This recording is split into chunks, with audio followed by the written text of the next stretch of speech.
every day. Go!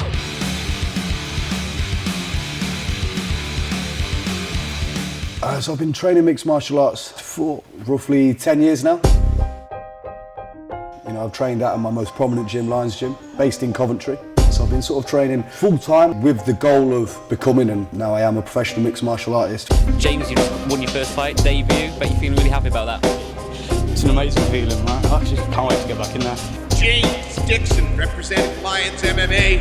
As it's James Dixon turning up the heat. James looks to be the aggressor. Nice punching combination from Dixon there. Dixon is swarming him, man. James Dixon really putting in the work here. Beautiful work from James Dixon. Oh! Nice uppercut! And it's over! Second half of that round was all James Dixon. What a finish from James Dixon.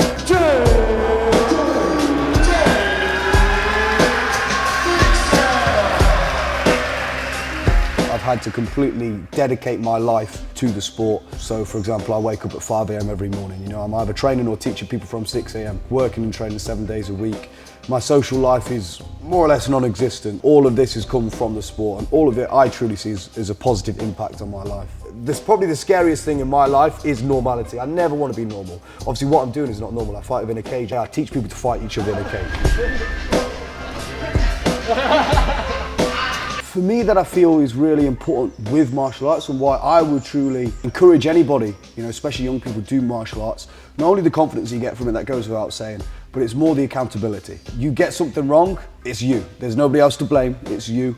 You get something right, the same thing can be said. I mean, it is a team-based sport in the sense that you've got your coaches, you've got your teammates, you've got your training partners, but the accountability of it's you in there, in the cage, in the ring, whatever, on the mat, competing, learning, sparring, whatever. You really sort of get your ego checked, and it helps. It helps with learning, and I think with general life as well. You're never at a stage where you know everything. And if you think you are, you're probably not that good. It's a constantly evolving sport. You do not know anything, and you're going to consistently learn and grow because of the sport ever evolving. That's the process I'm addicted to. There's several different styles within the sport. Regardless of your skill set, your body type, you know, your mentality, you'll be able to find a way or a style, let's say, a way of fighting and competing that will suit you. The sport's evolving in a way that I don't particularly like it at the moment. We're almost negating the arts behind what made us where we are. You know, the sport as an art form, for me is crucial. I tend to tell my students and my fighters, we've got techniques, right? So let's say striking techniques. We've got a roundhouse kick, we've got a straight punch, we've got a jab. Imagine a dot to dot, a drawing. These are our dots, and it's our job, our role to connect the dots.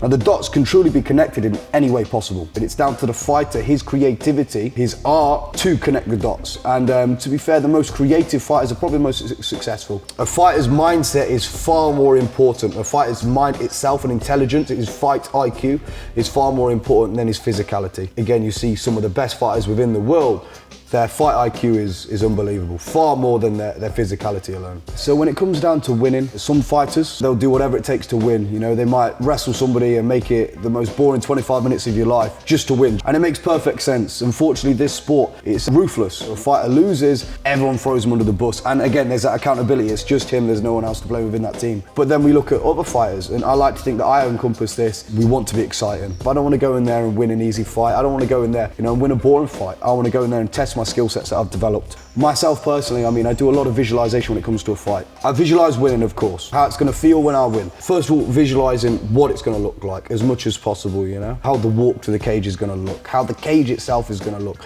And you go beyond that as well, the day, the venue, whatever, your coaches, your opponent. Even trying to visualize the smells, the sounds, but I also visualize losing as well, because I do realize this is a very possible scenario. It's realistic, I will lose. And I feel like I need to understand what that emotion feels like, how that moment feels. We go in there, we lose, we come back, we learn. And I feel this is what this sport really gives you. You know, you come in here, first day of class, you'll get smashed. And you realize you're not so tough. Your ego will constantly be in check. In my opinion, the most successful fighters are the ones that can cope with losing. And why actually they can be quite successful in other things, not just fighting, is because they realize you learn from failure.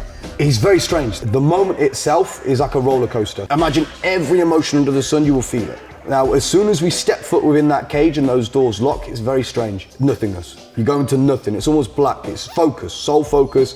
You, your opponent. That's all you think.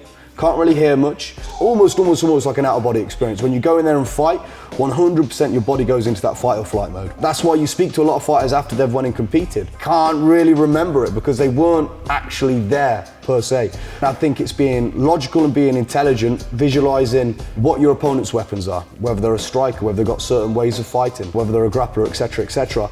Before you go into that fight, you wanted to have fought your opponent in your head thousands of times. So whatever happens in that cage will never surprise you because you've already seen it. Like when we look at my last fight, I was very confident there were 2 ways my opponent was going to beat me. Unfortunately, he beat me with one of the ways I already visualized. I felt he was either going to beat me 1 of 2 ways. He was going to catch me cold early on in the round, or he was going to take my back and choke me out. I feel these were the only 2 ways he could have beat me. This is where visualization comes in handy because that moment didn't shock me too much.